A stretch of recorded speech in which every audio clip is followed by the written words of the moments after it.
Hello my friends. तो क्या हाल चाल है आपके? बढ़िया है एकदम। तो सबसे पहले आप सभी को गुड आफ्टरनून, अब की बार गुड नाइट है, तो गुड मॉर्निंग, गुड आफ्टरनून और गुड इवनिंग।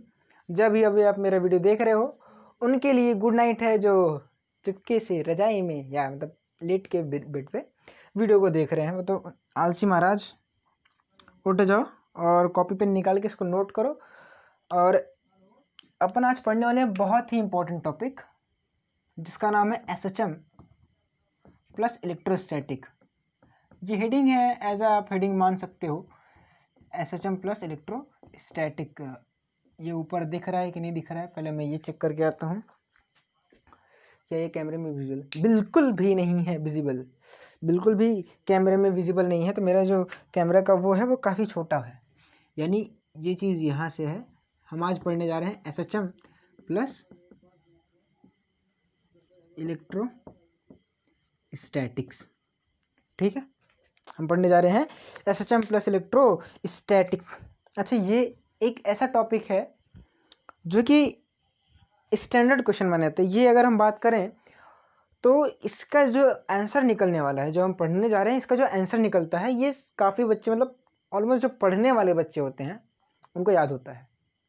इसका टाइम पीरियड इतना आता है, तो ये क्वेश्चन मतलब क्वेश्चन ये नहीं आता है, एज अ कॉन्सेप्ट आप इसको याद कर सकते हो। पहले बहुत पहले ये क्वेश्चन हुआ करता था, लेकिन अब ये क्वेश्चन नहीं रहा, अब ये एक कॉन्सेप्ट रहा है जो हम पढ़ने जा रहे हैं, और इसको सभी लोग याद भी रखते हैं। और ऐसा कहाँ भी जाता है? क्यों? क्योंकि टीचर लोग बता देते हैं कि आप इसको रट लो, है ना, इसका टाइम पीरियड आप रट लो। तो मैंने इतनी सारी बातें करने के बाद आइए शुरू करते हैं कि है क्या ये एसएचएम प्लस इलेक्ट्रोस्टैटिक, आखिर है क्या।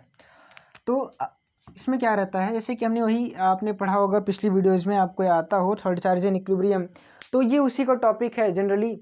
उसी को थोड़ा सा आगे मतलब थोड़ा सा और इसको मतलब मॉडिफाई मतलब और इससे अच्छा मतलब क्या किया गया, अपग्रेड किया गया है थोड़ा सा, बस जस्ट एक लिटिल बिट इसमें एसएचएम आ गई है। कैसे आई है मैं आपको दिखाता हूँ। तो हमने स्टेबल और अनस्टेबल देखना शुरू कर लिया था, हमको पता भी चल गया था कि स्टेबल किसे कहते हैं और अनस्टेबल किसे कहते हैं। ये लाइन मेरे से सीधी बनी नहीं है, अब इसको सीधी कंसिडर करिए। ये क्यू है, ठीक है। तो अगर मैं आपसे बोलूँ कि अपने पास एक थर्ड चार्ज कैपिटल क्यू है, ठीक है, थर्ड चार्ज कैपिटल क्यू, उसको कहाँ पे रखें, कैपिटल क्यू कहाँ पे रखें कि वो इक्विलिब्रियम में रहे, बीच में। जिससे नहीं आता वो जाके पिछली वीडियोस को देखे और कंसिडर करें। उनके लिए बता दूं कि भाई साहब इस पर दो फोर्सेस लगेंगी, और दो फोर्सेस का अगर इक्विलिब्रियम पोजीशन में रखना है तो उसके ऊपर एफ नेट जीरो होगा, और एफ नेट जीरो करने के लिए जो फोर्सेस जो लग रही है उनका डायरेक्शन अपोजिट होना चाहिए, और वो इसी लाइन के अलॉन्ग पॉसिबल है, और यहाँ पे रखें तो ही पॉसिबल है, और कहीं पॉसिबल नहीं है। तो हमको पता है कि एग्जैक्टली बीच में रखेंगे। बहुत ही सिंपल सा डेटा लिया गया है ताकि हमको ज़्यादा कैलकुलेशन में प्रॉब्लम ना हो, वरना अगर इसमें अपन कुछ और भी ले सकते हैं तो कैलकुलेशन में प्रॉब्लम हो जाएंगी। तो हम इधर उधर भटकने की कोशिश बिल्कुल भी नहीं करेंगे ताकि अपना कॉन्सेप्ट क्लियर रहे, ठीक है। तो हम बात करते हैं, अपने पास कैपिटल क्यू चार्ज है, इसको अपन ने यहाँ पे रखा, ठीक है, बहुत बढ़िया भाई साहब। अब यहाँ पे क्वेश्चन क्या है, क्वेश्चन ये है कि जो क्यू चार्जेस को हमने किधर भी स्लाइटली डिस्प्लेस किया, क्या किया, जो स्लाइटली डिस्प्लेस किया गया है अलोंग द लाइन, थोड़ा सा इधर मान लेते हैं, हम इसको थोड़ा सा इधर डिस्प्लेस कर दें, थोड़ा सा मतलब बहुत ही स्लाइटली डिस्प्लेस होता है। तो क्यू स्लाइटली डिस्प्लेस्ड, क्यू जो है वो स्लाइटली डिस्प्लेस्ड है।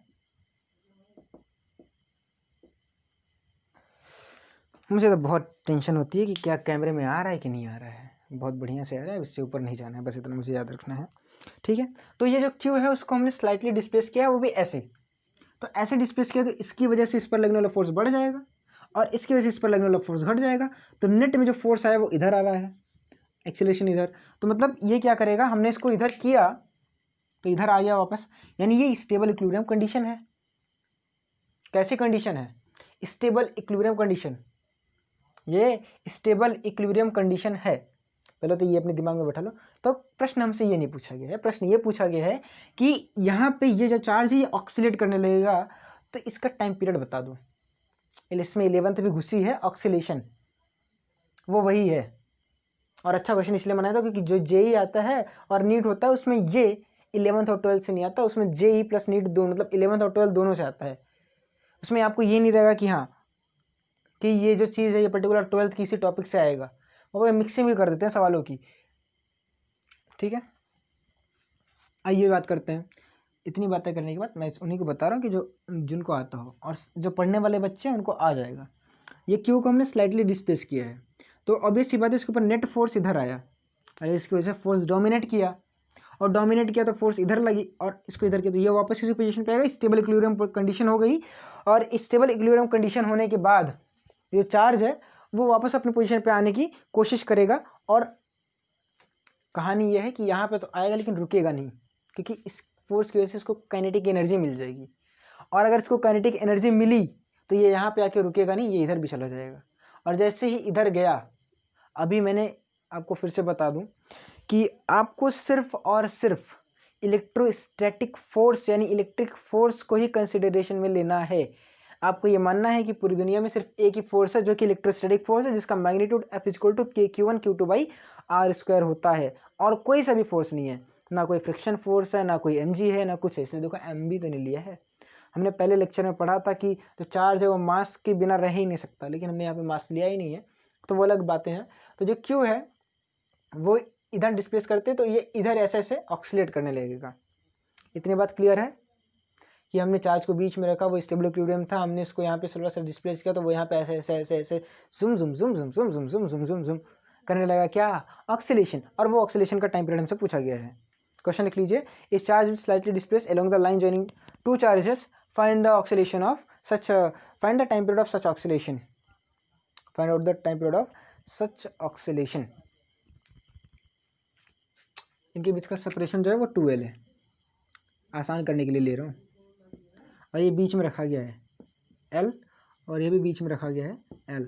नया मार्कर है, वैसे भी मार्कर से लिखने की आदत नहीं है, तो थोड़ा सा मार्कर ये जो है स्लिप कर रहा है।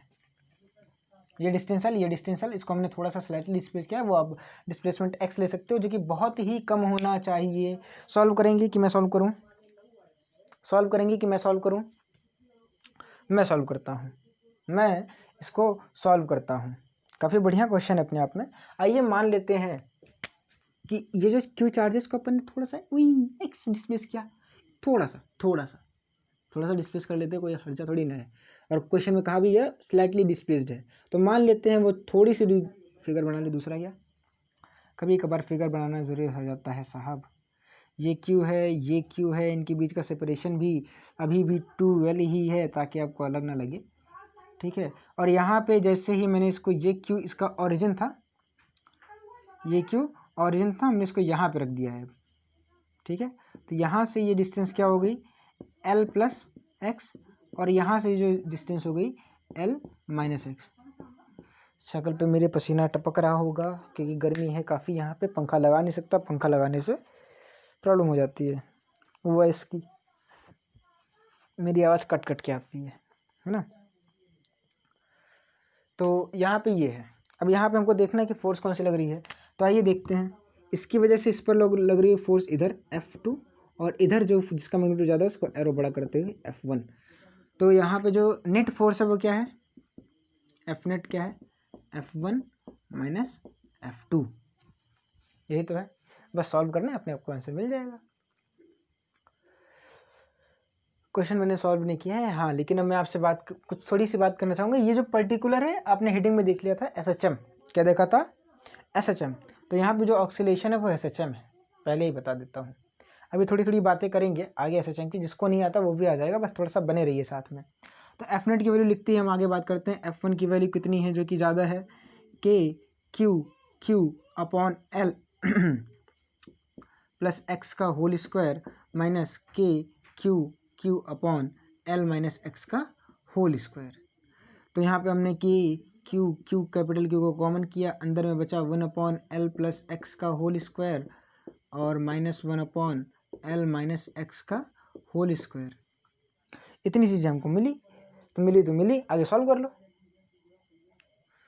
सॉल्व करो, मैं सॉल्व करता हूँ आगे। कॉपी पेन तो उठाना है नहीं, चलाना है नहीं, मैं नोट कर दूंगा, बाद में नोट भी कर लो। कुछ तो लोग तो नोट भी नहीं करते हैं, वैसे भी अभी एक आध दो लोग ही देख रहे हैं, बाकी लोग तो बस हाजिरी दे के चले जाते हैं। तो L माइनस एक्स का होल स्क्वायर इधर माइनस L प्लस एक्स का होल स्क्वायर अपॉन नीचे में L एक आया इसको ऐसा मानो ये ए स्क्वायर है, ये बी स्क्वायर है, ऐसा मैथमेटिक्स। ए स्क्वायर माइनस बी स्क्वायर इसको क्या होता है, ए प्लस बी इंटू ए माइनस बी, ये होता है ना। अब यहाँ पे नीचे वही रहेगा, ए प्लस बी इंटू ए माइनस बी, ए प्लस बी इंटू ए माइनस बी। हाँ भले ही वो स्क्वायर है, देखो नीचे, आइए नीचे देखते हैं, ये एल प्लस एक्स का होल स्क्वायर है, ये एल माइनस एक्स का होल स्क्वायर है, सही तो है ना। एग्जैक्टली सही है। आइए, तो ये एल प्लस एक्स का होल स्क्वायर, ये एल माइनस एक्स का होल स्क्वायर, ए प्लस बी इंटू ए माइनस बी लग गया यहाँ पे। तो अब इसको क्या करें, ऐसा कर दें, और अंदर में अपने पास बचा के क्यू क्यू, ये कितना आएगा लिख देते हैं, मुझे आंसर तो पता है लेकिन सॉल्व करते हैं। L square plus X square minus of 2LX minus of L square minus of x square minus of 2LX upon L square minus x square का होल स्क्वायर। समझ में? यहाँ पे बड़ा एक ब्रैकेट लगाते हैं, एक्स स्क्वायर से एक्स स्क्वायर कैंसिल हुआ, एल स्क्वायर से एल स्क्वायर कैंसिल हुआ, आंसर में बचा -4LX। तो -4LX माइनस ऑफ 4LX, क्या सही से दिख रहा है? शायद वीडियो क्वालिटी फ़िलहाल तो सही है, कंप्रेस करने के बाद देखते हैं क्या होता है। तो इतनी चीज़ें आप नोट करें, क्योंकि मुझे कुछ मिटाना पड़ेगा, नीचे दिख नहीं रहा है कैमरा के, उसके बाद आपको भी कैमरे में विजिबल होगा। तो यहाँ से ये चीज़ यहाँ पे मैं लिख रहा हूँ, यहाँ से मैं यहाँ पे लिख रहा हूँ। तो यहाँ पे जो नेट फोर्स एफ नेट आ रहा है, जो एफ नेट है वो है के क्यू क्यू, अंदर में बचा -4LX, नीचे बचा L square minus x square. यहाँ पे कुछ बात कर लेते हैं, यहाँ पे हम लोग कुछ बात कर लेते हैं। वो बात क्या है? बात ये है कि x इज बहुत स्मॉल। जो x है स्लाइटली डिस्प्लेस का मतलब क्या होता है? स्लाइटली डिस्प्लेस का मतलब होता है x जो होता है बहुत बहुत बहुत छोटा होता है इन कंपेरिजन टू l। तो एक्स स्क्वायर बहुत छोटा हो जाएगा एल स्क्वायर के कंपेरिजन में। तो हम लोग लिख सकते हैं L square minus x square को टेंडिंग टू एल स्क्वायर, मतलब इसकी वैल्यू। नहीं समझ में आया? ये कहीं पे मान लो 10 मीटर, ये वहीं पे मान लो 100 सेंटीमीटर, 1 मीटर थोड़ा सा 10 सेंटीमीटर मान लो, है ना।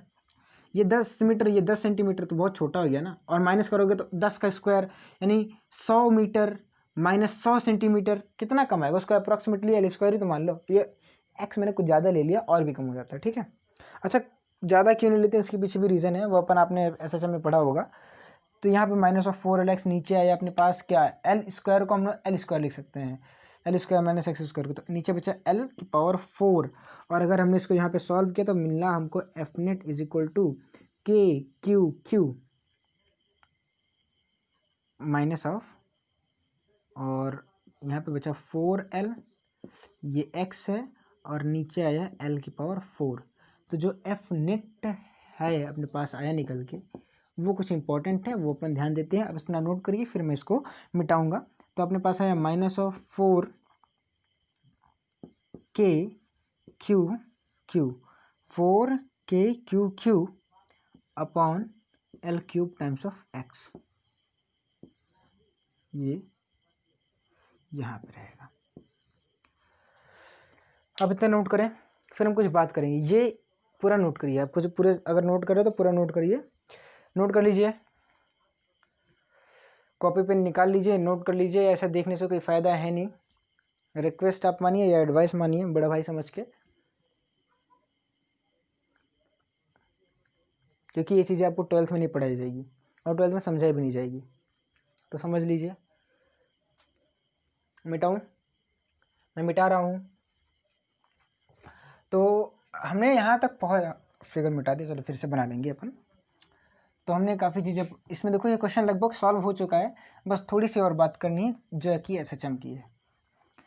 तो यहाँ पे जो हमको एफ नेट दिख रहा है, जो आपको एफ नेट दिख रहा है, ओहो हो वो तो मैंने मिटा दिया, मुझे याद है थोड़ा सा। तो अपन उसको लिखते हैं, जो एफ नेट की वैल्यू आई, वो आई -4 के Q Q upon L cube times of X. Minus I. अब देखो ये माइनस साइन क्या होता है, अगर आपको एसएचएम का थोड़ा सा बेसिक याद हो, basics of SHM, basics of SHM, तो एसएचएम का बेसिक क्या होता था कि जो हम लोग अगर किसी भी ब्लॉक को अपन डिस्प्लेस कर रहे हैं इधर, तो उसके ऊपर एक रीस्टोरिंग फोर्स इधर लगती थी, इसको हमने एक्स इधर किया तो रीस्टोरिंग फोर्स इधर लगती थी, और यहाँ पे हमें पता चला कि F is inversely proportional to directly proportional to minus of X होता था। ये माइनस साइन ये बताता था कि एक्स और एफ जो वेक्टर हैं इनकी जो डायरेक्शन है वो अपोजिट है। इतनी चीज़ें हैं। और अब हमसे पूछा गया था एसएचएम के लिए अगर टाइम पीरियड, तो टाइम पीरियड क्या होता था 2 पाई अंडर रूट में m/k, वेर के जो कि जो फोर्स होता था हमने निकालते थे F = -(kx), तो जो होता था वो k कांस्टेंट होता था x को छोड़ के, जहाँ पे x अपना क्या होता था, डिस्प्लेसमेंट होता था, क्या होता था, डिस्प्लेसमेंट होता था, और ये k होता था कांस्टेंट। इतनी बातें आपको आनी चाहिए। और यहाँ पे k की वैल्यू पुट करते थे आपने। अगर आपको 11th की कॉपी आपके पास बुक है, मैं 11th-12th वालों के लिए खास कर कह रहा हूँ, अगर उनको नहीं याद आ रहा है तो वो जाके देखें कि जो k की वैल्यू थी, आपने कहीं से भी कितना भी टाइम पीरियड निकाला हो, किसी का भी 11th हम लोग काफ़ी एसएचएम चैप्टर में काफ़ी का टाइम पीरियड निकालते हैं, तो वो जो टाइम पीरियड होता था इसी फॉर्मूले से निकालते थे एसएचएम के लिए। जाके बुक खोलिएगा, ऐसे यही निकालते थे। पहले उस पर फोर्स देखते थे कि फोर्स जो है वो रिस्टोरिंग फोर्स किधर लग रहा है, थोड़ा सा डिस्प्लेस करते थे, उसके और फोर्स देखते थे, चाहे वो ग्रेविटेशनल फोर्स ही क्यों ना हो। अरे भाई कुछ याद ही नहीं आ रहा है, टेंशन वाला। अरे यार आपने देखो कब पेंडुलम ऐसे करते थे, पेंडुलम ऐसे ऐसे, उसका भी तो टाइम पीरियड निकालते थे 2 पाई√L/g, नहीं याद। तो वही तो है, आप लोग यहाँ पे ये करते थे, फिर m लिखते थे, फिर ये जो k आता था, ये जो k है वो यहाँ से लिखते थे हम लोग, यहाँ से, ये वाला k नहीं है, वो k अलग है, ये k अलग है, वो तो उसका वैल्यू 1/4π होता है।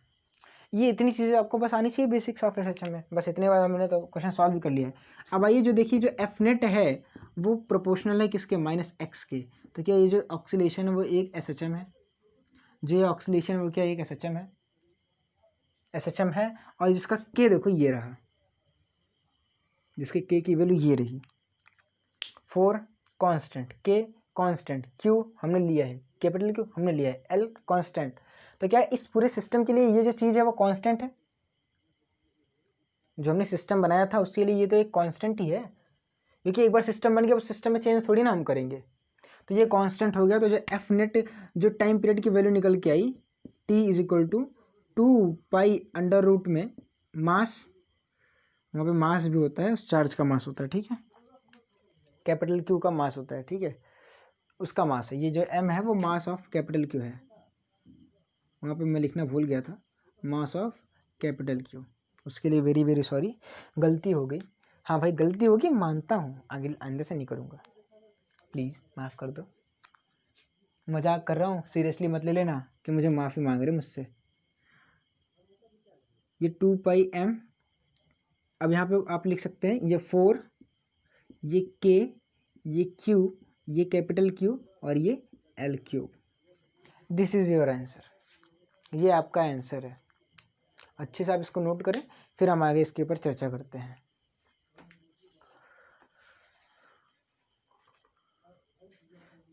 नोट हो गया, नोट हो गया। इसी का एक और क्वेश्चन होता है, देखिए ये कॉन्सेप्ट होता है, ये एक कॉन्सेप्ट होता है जो कि आपसे पूछा जा सकता है। सब कुछ क्लियर है, 19 मिनट की वीडियो बन चुकी है, तो आइए हम 10 मिनट में आगे उसको कंप्लीट करने की कोशिश करते हैं। तो मैं इसको मिटा रहा हूँ, थोड़ा जल्दी इसको कंप्लीट करेंगे। इसी का एक इसी टाइप का क्वेश्चन है, ठीक है, 2-3 मिनट अपन कंप्लीट करते हैं इसको, क्योंकि मैं वीडियो के लिए तब थोड़ी सी छोटी करने की कोशिश कर रहा हूँ, जिससे आपको भी पढ़ने में बोर ना लगे और मुझे भी थोड़ी सी परेशानी कम हो। काफ़ी लोग तो इतनी लंबी वीडियो देख के सो जाते हैं आधे लेक्चर में ही, है ना, तो छोटा छोटा करेंगे, क्योंकि आजकल के जो युवा पीढ़ी है वो पढ़ने में थोड़ा सा कम इंटरेस्टेड है, और मैं ये वीडियो तभी बना रहा हूँ। आइए हम बात करते हैं उसी टाइप के क्वेश्चंस की, जो कि अगला है, और इस टाइम क्या है, ये Q है और ये Q है, अभी भी इनके बीच का जो सेपरेशन है वो 2L है।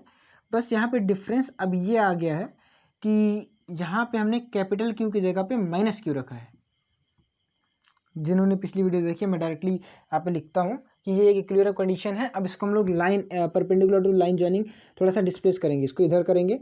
तो इसको मान लेते हैं एक टाइम के लिए इसको यहाँ पे ऐसा पहुँचा दिया है, ठीक है। अब हमने जैसे इसको पहुँचाया तो इसके ऊपर ये वाला जो चार्ज है इसको इधर फोर्स लगाएगा, और ये वाला जो चार्ज है इसको इधर फोर्स लगाएगा। सिमेट्री की वजह से ये एंगल थीटा तो ये एंगल भी थीटा हो जाएगा, और ये फोर्स का जो मैग्नीट्यूड है वो हमको पता है वो सेम है। काफ़ी लोग तो इतनी तेज मैंने पढ़ा दिया समझ ही नहीं पाए भाई। क्वेश्चन वही है कि ये जो चार्ज है इसका माइनस क्यू है, ये मास m है, ठीक है। तो इसको हमने क्या किया, इसको स्लाइटली डिस्प्लेस किया है perpendicular to the line joining, और इसको हमने रिलीज कर दिया। वहाँ से इसको ऐसे उठाया, ऐसा मान लो ऐसे उठाया, ठीक ऐसे, फिर यहाँ पे इसको इन्होंने खींचा, यहाँ पे आके रुका नहीं, फिर से वही कहानी है। इसको हमने खींचा, अपनी एनर्जी दी खींचने में, इसने एनर्जी ली, फिर इसके ऊपर देखो नीचे फोर्स लग रहा है, फोर्स लगा तो यहाँ पे रुका नहीं क्योंकि इसके ऊपर काइनेटिक एनर्जी आ गई थी। तो यहाँ पे इसके ऊपर फोर्स तो जीरो है लेकिन इसकी वेलोसिटी जीरो नहीं है, जिसकी वजह से ये नीचे गया तो फिर से ऊपर की तरफ फोर्स लगा, फिर से तो यहाँ पे ऐसे ऐसे ऑक्सीलेशन करने लगा। और ऑक्सीलेशन करने के बाद हमसे पूछा गया उस ऑक्सीलेशन का टाइम पीरियड कितना होगा। अच्छा एक चीज़ और मैं बता दूं इसी में, जो पिछला आया था उसके टाइम पीरियड को T1 मान लो, और जो आया था 2 पाई अंडर रूट में ml cube upon 4k cube capital Q. यहाँ पे k की वैल्यू भी काफ़ी लोग पुट कर देते हैं, ठीक है। उसको T1 मान लो और इसका जो टाइम पीरियड आएगा T2 मान लो, और T1 एंड T2 में जो रिलेशन है वो भी बता दो मुझे। लग गया तो वो भी कर दो यार, क्या दिक्कत है तुमको, मैं करूँ। तो इसके ऊपर देख रहे हो जो फोर्स है ये ऐसा लग रहा है, तो इसका जो भी एक रिजल्टेंट आएगा F cos थीटा इधर आएगा। वेक्टर है भाई, वेक्टर हम रेक्टेंगुलर कंपोनेंट कर रहे हैं, इसका एक कंपोनेंट F sin थीटा इधर जाएगा और एक F sin थीटा इधर जाएगा, जिससे ये दोनों आपस में कैंसिल आउट हो जाएंगे, ये दोनों जुड़ जाएंगे। यहाँ पे इसका F cos थीटा, यहाँ पे इसका F cos थीटा। तो जो F नेट इस बार लग रहा है वो है 2F cos थीटा, और अभी भी इसको हमने x से डिस्प्लेस किया, स्लाइटली डिस्प्लेस x किया है। तो यहाँ पे जो 2f है, तो अच्छा यहाँ पे f की वैल्यू लिख लेते हैं। f की वैल्यू है 2k q capital Q upon distance क्या है x की l की under root of l square plus X square, under root of l square plus X square की पावर 2। अब cos थीटा की वैल्यू क्या होगी, cos थीटा ये है, cos थीटा ये थीटा है और ये थीटा है, तो ये हो जाएगा under root of l square plus X square, ये है आपका x और ये है आपका l। तो cos थीटा की वैल्यू कितनी हो जाएगी, cos थीटा की वैल्यू कितनी हो जाएगी, क्या x upon under root of l square plus X square, क्या cos थीटा की value x upon under root l square plus X square हो जाएगी। बहुत बढ़िया, अरे सही लिख रहा हूँ, देखते रहना, गलत लिख जाए तो कुछ नहीं बोलूँगा। तो यहाँ पे हो जाएगा 2, अब आप उसको सॉल्व करते हैं। 2k q कैपिटल Q, देखो फिर से x ही आ रहा है, नीचे आ गया l square plus X square की पावर, ये 1 है ये 1/2 है, तो हो जाएगा 3/2। ये एफ नेट की वैल्यू भी सॉल्व कर रहा हूँ मैं, ये x, ये क्या आया x। यहाँ पे एक गलती है, वो गलती ये है कि यहाँ पे माइनस आएगा, क्योंकि यार f इधर है और x इधर है, तो यहाँ पे हम लिख सकते हैं minus of x, f is equal to minus of 2f cos theta, ये माइनस x है, ठीक है। तो यहाँ पे माइनस कैसे है भाई, फोर्स ऐसे है ये और x ऐसे है, हमेशा तो ऐसे है। अच्छा नीचे जाएगा तो पार्टिकल इधर डिस्प्लेस हो तो फोर्स ऊपर लग रही है, तो भाई फिर से f is proportional to minus X आएगा, और फिर से ये SHM ही होगा, पहले ही बता दे रहा हूँ।